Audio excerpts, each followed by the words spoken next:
நம்ம இந்த காணொளியில் என்ன பார்க்க போகிறோம் அப்படின்னு பார்த்தீங்கன்னா, 6ஆம் வகுப்பில் உள்ள இயல் 1, இயல் 2, இயல் 3ல உள்ள அனைத்து இலக்கணத்தோட நோட்ஸு ஒரு லைனை விடாமல் எல்லாத்தையும் வந்து நான் ஒன்லைன் ஆன்சராக நான் வந்து குறித்து நோட்ஸ் எடுத்திருக்கேன். ஸோ இந்த மாதிரி நம்ம எழுதி வச்சு படிக்கிறப்போ எந்த லைனையும் நம்ம விட மாட்டோம். எப்படி நம்மளுக்கு கொஷின் ஆன்சர் கேட்டாலும் நம்மளால் வந்து ஆன்சர் பண்ண முடியும். ஸோ வந்து வாங்க இப்போ இதில் வந்து மொத்தம் எத்தனை கொஷின் பேங்க் எடுத்திருக்கேன் அப்படின்னு பார்த்தீங்கன்னா, மொத்தம் வந்து 160 கிட்ட இருக்கும். ஸோ இது 160 நம்ம வந்து 1 by 1 நம்ம பார்த்தோம் அப்படின்னா கண்டிப்பாக வந்து நமக்கு வந்து 129 இருக்குது. நமக்கு வந்து 129 வந்து நம்ம கிளியராக நம்ம பார்த்துக்கிட்டோம் அப்படின்னா நமக்கு வந்து கிளியராக தெரியும். நெக்ஸ்ட்டு வந்து 7th 8th 9th 10th அப்படின்னு சொல்லிட்டு ஒவ்வொன்றா இலக்கணம் ஃபஸ்ட்டு க்ளோஸ் பண்ணிப்போம். அடுத்து வந்து அறிஞர்கள், தமிழ் நூல்கள், இந்த மாதிரி 1 by 1 சிலபஸ் வைஸாக நம்ம வந்து பார்த்துட்டு வருவோம். ஓகேவா? ஃபஸ்ட்டு தமிழ் மொழியின் இலக்கண வகைகள் என்னென்ன இருக்குது? 5 இருக்குது. எழுத்து, சொல், பொருள், யாப்பு இலக்கணம், அடுத்து அணி வரும். ஓகேவா? நெக்ஸ்ட்டு எழுத்துனா என்ன அப்படின்னு சொல்லி பார்ப்போம். இப்போது எப்படி கேள்வி கேட்பாங்கன்னா, எழுத்து அப்படிங்கிறது அப்படின்னு சொல்லிட்டு ஆப்ஷனில் 4 ஆப்ஷன் கேட்பாங்க. ஸோ அது அப்படி எதுனா என்ன நம்ம தெரிஞ்சதால் நம்ம ஆன்சர் பண்ண முடியும். ஸோ வாங்க பார்க்கலாம். ஒளி வடிவமாக எழுதப்படுவதும் வரி வடிவமாக எழுதப்படுவதும் தான் எழுத்து. ஓகேவா? நெக்ஸ்ட்டு உயிர் எழுத்துனா என்ன, அது எங்கே பிறக்குது அப்படின்னு பார்ப்போம். இப்போ உயிர் எழுத்து, உயிருக்கு என்ன தேவை? காற்று தேவை. ஸோ காற்று இயல்பாக வெளிப்படும் போது பிறக்கிறது தான் வந்து உயிர் எழுத்துக்கள். நெக்ஸ்ட்டு உயிர் எழுத்து எப்படி பிறக்குதுன்னா, வாயை திறத்தல், உதடுகளை விரித்தல், உதடுகளை குவித்தல், இந்த மாதிரி செயல்கள்னால 12 எழுத்துக்களும் வந்து பிறக்கின்றன. நெக்ஸ்ட்டு அ, இ, உ, ஏ, ஓ எல்லாமே வந்து குறில் எழுத்து. இதில் 5 இருக்குது. நெடில் எழுத்தில் ஆ, இ, உ, ஏ, ஓ, ஔ அப்படின்னு 7 எழுத்துக்கள் இருக்குது. நெக்ஸ்ட்டு வந்து ஒவ்வொரு எழுத்தையும் உச்சரிப்பதற்கு கால அளவு உண்டு, டேஷ் உண்டு அப்படின்னு சொல்லுவாங்க, கேட்பாங்க. ஸோ கால அளவு உண்டு. எழுத்தை உச்சரிக்க எடுத்துக்கொள்ளும் கால அளவை கொண்டு தான் குறில் எழுத்தும் நெடில் எழுத்தும் வகைப்படுத்துகிறாங்க. ஓகேவா? மாத்திரை என்பது இங்கு என்ன? கால அளவை குறிக்கும். மாத்திரை என்பது எப்படி குறிப்பாங்க? கால அளவை குறிக்கும். அந்த கால அளவு என்ன? குறில் நெடில். ஸோ இது எல்லாமே வந்து இம்பார்ட்டன்ட். ஓகேவா? நெக்ஸ்ட்டு ஒரு மாத்திரை என்பது என்ன அப்படின்னு சொல்லி கேட்பாங்க.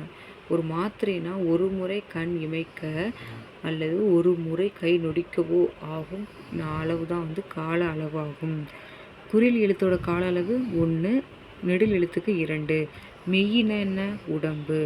மெய் எழுத்துக்களை ஒலிக்க என்ன தேவை? எது முக்கியமான இன்றியமையாதது அப்படின்னு தான் உடல் இயக்கம்தான் வந்து இன்றியமையாதது. நெக்ஸ்ட்டு மெய் எழுத்துக்களை ஒலிக்கும் கால அளவு வந்து அரை மாத்திரை. இதில் மொத்தம் மெய் எழுத்துலேருந்து 3 வகை இருக்குது. வல்லினம், மெல்லினம், இடையினம். வன்மையாக ஒலிக்கிறது வந்து வல்லினம், கசட தவிர. மென்மையாக ஒலிக்கிறது வந்து இங்கே எங்கே நம்மன வன்மையாகவும் மென்மையாகவும் இதுக்கு இரண்டுக்கும் இடையில் ஒலிக்கிறது வந்து இடைப்பட்டு ஒலிக்கிறது தான் வந்து இடையின மெய்யெழுத்து அப்படின்னு சொல்லி சொல்கிறாங்க. ஓகேவா? இது இம்பார்ட்டன்ட். நெக்ஸ்ட்டு வந்து உயிர்மெய் எழுத்துனா என்ன? உயிரெழுத்தும் மெய்யெழுத்தும் சேர்வதால் கிடைப்பது தான் உயிர்மெய் எழுத்து. நெக்ஸ்ட்டு வந்து மெய்யெழுத்தோட உயிர் குறில் சேர்ந்துச்சுன்னா உயிர் மெய் குறில் கிடைக்கும். மெய்யெழுத்தோட உயிர் நெடில் சேர்ந்துச்சுன்னா உயிர் மெய் நெடில் கிடைக்கும். நெக்ஸ்ட்டு உயிர் மெய் எழுத்து அப்படிங்கிறது வந்து உயிர் மெய் எழுத்துங்கிறது வந்து உயிர் மெய் குறிலாகவும், அதாவது உயிர் மெய்யோட குறில் சேரும்போது உயிர் மெய் குறிலாகவும், நெடில் சேரும்போது உயிர் மெய் நெடிலாகவும் நமக்கு கிடைக்கும். நெக்ஸ்ட்டு தமிழ் மொழியில் வந்து மெய்யெழுத்து, உயிரெழுத்து, உயிர்மெய் எழுத்து தவிர ஒரு எழுத்து இருக்குது. அந்த எழுத்து என்ன? அதுதான் ஆயுத எழுத்து.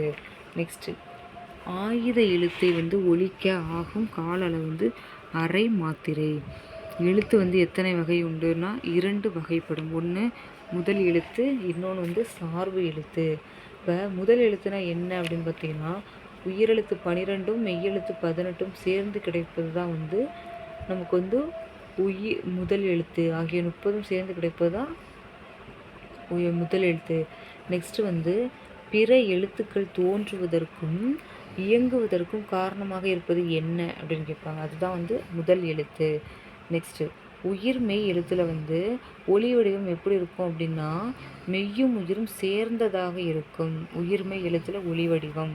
நெக்ஸ்ட்டு மெய்யெழுத்தை வரி வடிவம் வந்து எதில் இருக்கும்? உயிர்மெய் எழுத்தில் வரி வடிவம் எப்படி இருக்கும் அப்படின்னா மெய்யெழுத்தை ஒத்திருக்கும். அதாவது ஒலி வடிவம்னு கேட்டால் உயிரும் மெய்யும் சேர்ந்தே இருக்கும்.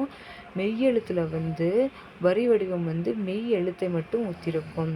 நெக்ஸ்ட்டு வந்து ஒலிக்கும் கால அளவு வந்து உயிர் எழுத்தை ஒத்திருக்கும். இதில் 3 கொஸ்டின் ஆன்சர் இருக்குது. என்னென்ன அப்படின்னு பார்த்தீங்கன்னா உயிர்மெய் எழுத்தில் வந்து ஒலி வடிவம் எப்படி இருக்கும் அப்படின்னு பார்த்தீங்கன்னா உயிர்மெய்யும் சேர்ந்ததாக இருக்கும். மெய் எழுத்தில் வந்து வரி வடிவம் வந்து மெய்யெழுத்தை ஒத்திருக்கும். ஒலிக்கும் கால அளவு எதை குறிக்கும்னா உயிரெழுத்தை ஒத்திருக்கும். ஓகேவா? இதில் அப்படி தான் கொஷின் கேட்பாங்க. நெக்ஸ்ட்டு வந்து உயிர்மெய் எழுத்து முதல் எழுத்துக்களை சார்ந்து வருவதால் இது சார்பெழுத்துக்கள் ஆகும். ஏன் எப்படி சொல்கிறாங்கன்னா சார்பெழுத்தோட வகை என்ன? உயிர்மெய், ஆயுதம், உயிரளபடை, ஒற்றளபடை, குற்றியல், இகரம், குற்றியல், உகரம், மைகார குறுக்கம், மௌகார குறுக்கம், மகர குறுக்கம், ஆயுத குறுக்கம். இதில் உயிர்மெய் எழுத்து சார்பெழுத்து வகையில் வருதா? அது ஏன் அது சொல்கிறாங்கன்னா இது வந்து முதல் எழுத்துக்களை சார்ந்து வருவதால் இது வந்து சார்பு எழுத்துக்கள் அப்படின்னு சொல்கிறாங்க. நெக்ஸ்ட்டு வந்து ஆயுத எழுத்து அப்படிங்கிறது வந்து 3 புள்ளி உடையது. இது வந்து தனித்த வடிவம் பெற்றது. ஓகேவா? தனித்த வடிவம் பெற்றது எது அப்படின்னு சொல்லி கேட்பாங்க. நெக்ஸ்ட்டு ஆயுத எழுத்திற்கு வேறு பெயர் என்ன இருக்குது? முப்புள்ளி, முப்பார் புள்ளி, தனிநிலை அப்படின்னு இருக்குது. நெக்ஸ்ட்டு ஆயுத எழுத்து நுட்பமான ஒலிப்பு முறையை உடையது. இப்போ எப்படி கேள்வி கேட்பாங்கன்னா நுட்பமான ஒலிப்பு முறையை உடையது எது அப்படின்னு சொல்லிட்டு கேள்வி கேட்பாங்க. நெக்ஸ்ட்டு வந்து ஆயுத எழுத்து எப்போவுமே தனித்து இயங்காது. ஓகேவா? அடுத்து ஆயுத எழுத்து முதல் எழுத்துகளாகிய உயிரையும் மெய்யையும் தான் சார்ந்து வரும். ஸோ இது வந்து இது வந்து சார்பெழுத்து அப்படின்னு சொல்கிறாங்க. ஏன் ஆயுத எழுத்து சார்பெழுத்து அப்படின்னு சொல்லி கேட்குறாங்க? கூற்று காரணம் சரியா தவறான்னு சொல்லி வினாவிட கேட்பாங்களே அந்த மாதிரி கேட்பாங்க. ஸோ இதில் நம்ம தெரிஞ்சு வச்சிட்டோம்னா நம்ம எழுதலாம். உயிரும் மெய்யும் சேர்ந்து வருவதால் இயங்குவதால் அது வந்து சார்பு எழுத்து அப்படின்னு சொல்கிறாங்க. நெக்ஸ்ட்டு வந்து மொழி முதல் எழுத்து அப்படின்னா என்னென்னா சொல்லோட முதலில் வருவது தான் வந்து மொழி முதல் எழுத்துக்கள். மொழி அப்படிங்கிறதுக்கு வேறு பெயர் என்னன்னா சொல் அப்படின்னு பொருள்.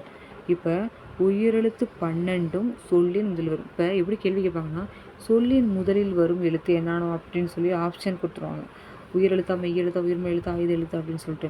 ஸோ உயிரெழுத்து 12மே வந்து சொல்லோட முதல்ல வரும். ஓகேவா? நமக்கே தெரியும் ஆவுலேருந்து அவ்வரை உள்ள எல்லா எழுத்துமே வந்து அதை தொடர்ந்து தான் ஒரு சொல்லே வரும் நமக்கு.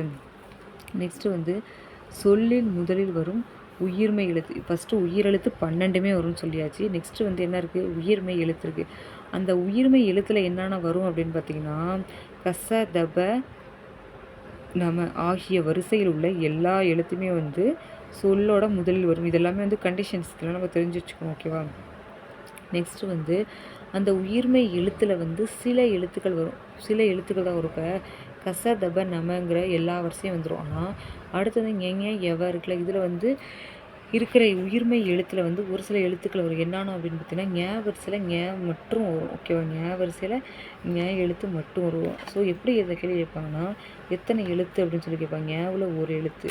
நெக்ஸ்ட்டு ஞல வந்து 4 எழுத்து வரும். அதோட எழுத்து என்னென்னு சொல்லி கேட்கும்போது ஞ, ஞா, ஞே, ஞோ அப்படின்றத நம்ம தெரிஞ்சு வச்சுக்கணும். நெக்ஸ்ட்டு ஏவில் 6 எழுத்து வரும். ஏயா, யுயு, யுயவ் அப்படிங்கிறது. நெக்ஸ்ட்டு வேலை வந்து வவா, விவி, வெவோ, வெவே, வைவவ் அப்படின்னு 8 எழுத்துக்கள் வரும். நெக்ஸ்ட்டு மெய்யெழுத்து 18ம் சொல்லோட முதல்ல எப்போதுமே வராது. நமக்கு அது நல்லாவே தெரியும். ஆயுத எழுத்தும் வராது, மெய்யெழுத்தும் வராது. இதில் வந்து ஞ, எவ தவிர வேறு எழுத்து முதலிலே வராது. இதில் மெய்யெழுத்தில் வந்து ஞ, எவங்கிற வேறு எழுத்து முதலில் வராது. மொழி இறுதியில் வந்து உயிரெழுத்து 12ம் எப்படி வரும் அப்படின்னா இறுதியில் வந்து உயிரெழுத்து 12ம் மெய்யோடு சேரும்போது தான் வந்து அது வந்து மொழி இறுதியில் வரும். ஓகேவா? முதல்ல மட்டும்தான் வந்து உயிரெழுத்து வரும். மெய்யுடன் உயிரெழுத்து 12ம் மெய்யுடன் இணைந்து உயிர் மெய்யாக மட்டும்தான் மொழி இறுதியில் வரும். நெக்ஸ்ட்டு இந்த மெய்யெழுத்து 11ம் இறுதியில் வரும். இப்போ கசட, தபர, எரளவலன்னு எழுதி வச்சுக்கோங்க. இதில் வந்து முதல் இருக்குல்ல இந்த 7 எழுத்து. இந்த 7 எழுத்து தவிர இது எல்லா எழுத்து 11ம் வந்து மெய்யெழுத்து 11ம் வந்து இறுதியில் வரும். ஓகேவா? 11 எப்படி எப்படி கேள்வி கேட்பாங்க? மெய்யெழுத்தின் இறுதியில் வரும் எழுத்துக்கள் எத்தனைன்னு கேள்வி கேட்பாங்க. அப்படின்னா இந்த வரிசையை அப்படியே கேட்பாங்க. ஸோ இதை நம்ம தெரிஞ்சு வச்சுக்கணும். உயிரெழுத்து மொழியின் இறுதியில் எப்போதுமே வராது. அது வந்து மெய்யோடு சேரும்போது வேணால் இறுதியில் வரும். நெக்ஸ்ட்டு அளபடை எழுத்துக்களில் இடம்பெறும் போது உயிரெழுத்துக்கள் சொல்லின் இறுதியில் வரும். ஓகேவா? அளபடை எழுத்து எப்போ உயிரெழுத்து இறுதியில் வரும்? அந்த கண்டிஷனை நம்ம தெரிஞ்சு வச்சுக்கணும். உயிரெழுத்து வந்து மொழியின் முதல்ல மட்டும்தான் வரும், இறுதியில் வராது. அது உயிர் மெய்யோடு சேரும்போது வரும். அப்படின்னா அளபடை எழுத்துக்கள் இடம்பெறும் போது உயிர் எழுத்துக்கள் சொல்லோட இறுதியில் வரும். ஓகேவா? நெக்ஸ்ட்டு வந்து ஆயுத எழுத்து சொல்லின் இறுதியில் வருவது இல்லை. அடுத்து கசரதபர ஆகிய 7 மெய்யும் சொல்லின் இறுதியில் வருவது. நம்ம இதில் பார்த்தாங்க முதல்ல இந்த இதில் வந்து 11 எழுத்து மட்டும்தான் மெய்யாக வரும் அப்படின்ட்டு. மீதி உள்ள இந்த 7 எழுத்தும் வந்து மெய் எழுத்தில் வராது, இறுதியில் வராது. அதைத்தான் சொல்லியிருக்காங்க. நெக்ஸ்ட்டு உயிர்மெய் எழுத்துக்கள் நியாய எழுத்து வரிசை சொல்லின் இறுதியில் வராது. ஏன்னா இதுதான் வந்து முதல்ல வந்து சொன்னாங்க பார்த்தோம்ல, ஞாய வரிசை சொல்லின் முதலில் மட்டுமே வரும். ஓகேவா? ஏன்னா அதுதான் சொல்லியிருக்காங்க. இங்கே வந்து உயிர்மெய் எழுத்தில் சொல்லின் இறுதியில் வராது அப்படின்னு சொல்லியிருக்காங்க. யகர வரிசையில் வந்து கே முதல் நே முடிய உயிர்மெய் எழுத்து சொல்லின் இறுதியில் வருவது இல்லை.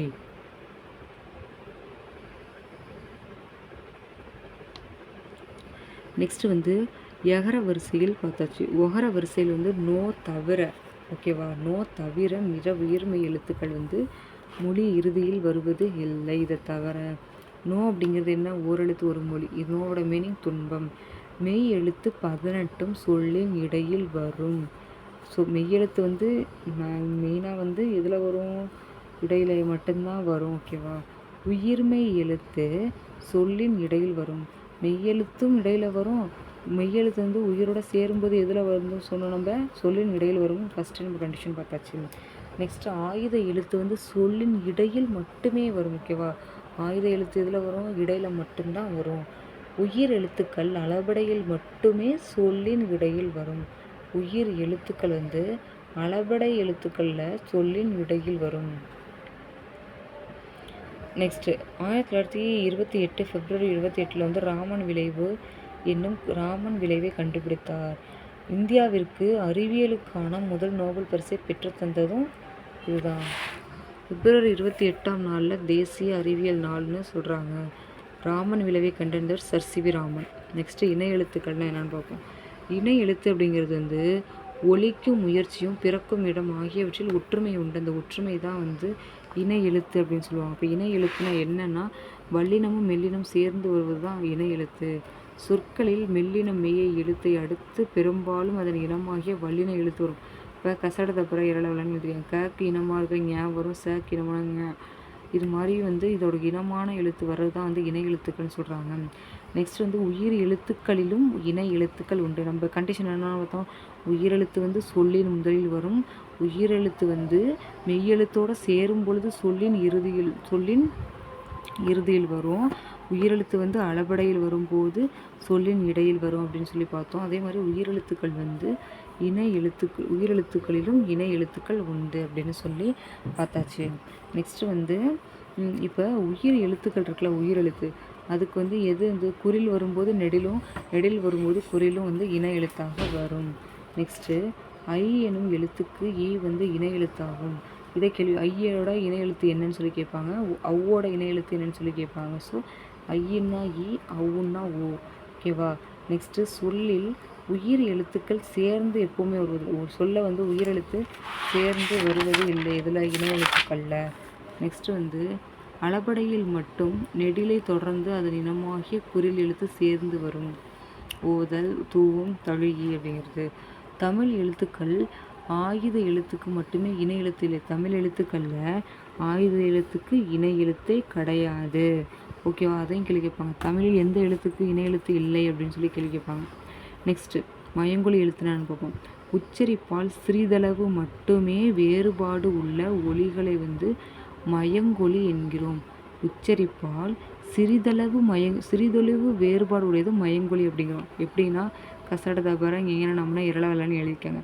இதில் ஃபஸ்ட்டில் உள்ள லெட்டர் பாருங்கள், ர.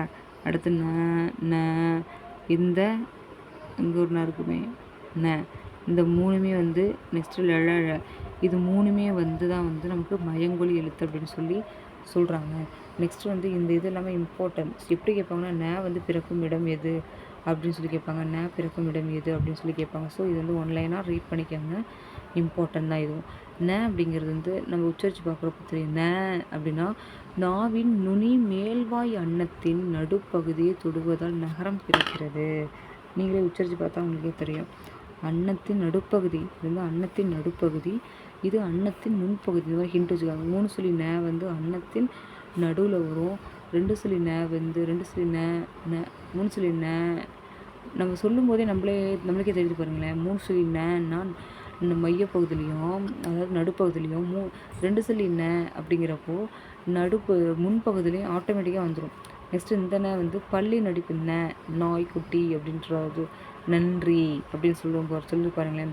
பல்லோட அடிப்பகுதியில் வரும். ஓகேவா? நெக்ஸ்ட்டு வந்து டவிற்கு முன் இன் வரும், ரவிற்கு முன் இன்னு வரும் அப்படிங்கிறத ஞாபகம் வச்சுக்கோங்க. என்னென்ன வரும் அப்படின்னு. அடுத்து இதெல்லாம் வந்து இதோட மீனிங் புரிஞ்சுக்கணுங்கிறதுக்காக எழுதுனது. ஓகே, இதையும் பார்த்துடலாம். வானம்னா ஆகாயம், 3 சொல்லி ந போட்டது வெடி, பனினா வேலை, பனினா குளிர்ச்சி. நெக்ஸ்ட்டு லேங்கிறது வந்து நாவின் இருபக்கம் தடித்து மேல் பற்களின் அடியை தொடுவதால் லகரம் தோன்றும். அதே மாதிரி தான் நாவின் இருபக்கம் தடித்து மேல் அன்னத்தின் நடுப்பகுதி தொடுவதால் லகரம் தோன்றும். இது வந்து பொது லகரம். இந்த பொது லகரம் எந்த லெட்டர்னு சொல்லி கேட்பாங்க. பொது லகரம்னா இந்த ல. இது வந்து என்ன சிறப்பு லகரம். ஓகேவா? இது வந்து பொது லகரம், இது சிறப்பு லகரம். அதே மாதிரி தான் இன்னொரு வித்தியாசம் என்னென்னா, இந்த ல தோன்றும் இடத்துல தான் இந்த லவும் பிறக்குது அப்படின்னு சொல்லி சொல்கிறாங்க. ஸோ தமிழுக்கே சிறப்பானது இந்த ல. எனவே இதனை சிறப்பு லகரம் சொல்கிறாங்க. இது என்ன பொது லகரம், இது வந்து சிறப்பு லகரம். ஓகேவா? நெக்ஸ்ட்டு விலை, விலை. இதுக்கு உண்டான மீனிங் ஒன்றில் என்ன பார்த்துப்போம். விலைனா மதிப்பு, பொருளின் மதிப்பு. விலைனா விளைச்சல், விளைனா விரும்புகிறது. அடுத்து வந்து இலை அப்படிங்கிறது செடியின் இலை, இலைனா நூல் இலை, இலைனா இழைத்து போதல். ஓகேவா?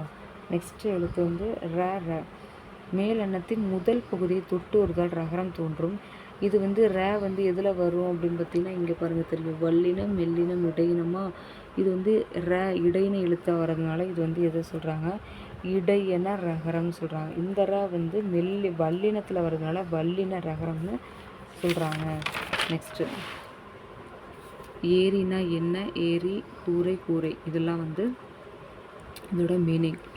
நெக்ஸ்ட்டு வந்து சுட்டெழுத்துக்கள் பார்க்க போகிறோம். அ இ ஊங்கிறது வந்து சுட்டெழுத்துக்கள் ஆகும். சொல்லின் அகத்தே இருந்து சுட்டுப்பொருளை தருவது என்ன அப்படின்னு கேட்பாங்க. இது வந்து சுட்டெழுத்து. அதாவது இப்போ கீழே உள்ளதையும் கொடுத்து கேட்பாங்க. இவன், அவன், இது அதுன்னு இருக்குல்ல. இப்போ ஃபார் எக்ஸாம்பிள் வந்து அவன் அப்படின்னு ஒரு எழுத்தை கொடுத்துட்டு இது அகச்சுட்டா புறச்சுட்டா அப்படின்னு சொல்லி கேட்பாங்க. நம்மளுக்கு எப்படி வந்து அகச்சுட்டு புறச்சுட்டு ஞாபகம் வச்சுக்கலாம்னா, அந்த சுட்டு எழுத்துக்கள் இருக்குல்ல ஈங்கிறது, அந்த எழுத்தை நீக்கும்போது அதில் பொருள் வந்துச்சுன்னா அது வந்து புறச்சுட்டு, பொருள் வரலன்னா அதுதான் அகச்சுட்டு. ஓகேவா? இப்போ வன் அப்படிங்கிறது ஒரு பொருளையும் தரல. ஸோ இது வந்து அகச்சுட்டு. இப்போ புறச்சுட்டை பாருங்களேன். அ இ இதெல்லாம் வந்து நீக்கிட்டோன்னா நீர்வீழ்ச்சி, மழைன்னு ஒரு பொருளை தருது. பொறித்தாலும் பொருள் தருவது. ஸோ இது வந்து புறச்சுட்டு. அண்மை சுட்டுன்னா இ, செய்மை சுட்டுன்னா அ, இடைமை சுட்டுனா ஊ. ஓகேவா? இதை ஞாபகம் வச்சுக்கோங்க. அருகில் இருப்பதை குறிக்கும், தொலைவில் இருப்பதை குறிக்கும், இடைப்பட்ட தொலைவை குறிக்கிறது. அதாவது அண்மைக்கும் செய்மைக்கும் இடையில குறிக்கிற சொல் தான் வந்து ஊ. நெக்ஸ்ட்டு வந்து சுட்டு திரிபு அப்படின்னா என்னென்னா, அ இ அதெல்லாம் வந்து அந்த இந்த அப்படின்னு சொல்லி திரிந்து வருவது தான் சுட்டு திரிபு. ஓகேவா? சுட்டெழுத்துக்களில் வந்து மாற்றம் வருவதான் வந்து சுட்டு திரிபு அப்படின்னு சொல்லி சொல்கிறாங்க. நெக்ஸ்ட்டு வந்து வினா எழுத்துக்கள் என்னென்ன அப்படின்னு பார்த்தீங்கன்னா, யா, ஆ, ஓ, ஏ இது 5மே வினா எழுத்து. இந்த யாங்கிறது வந்து சொல்லின் முதல் வரும் வினா எழுத்து. சொல்லின் இறுதியில் வருவது வந்து ஆ, ஓங்கிறது.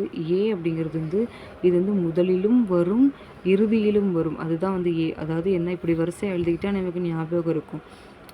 யா, ஆ, ஓ, அப்படிங்கிறது என்ன, ஏயாங்கிறது முதலில் வரும், ஆ, ஓங்கிறது வந்து இறுதியில் வரும், ஏங்கிறது வந்து முதலிலும் வரும், இறுதியிலும் வரும்.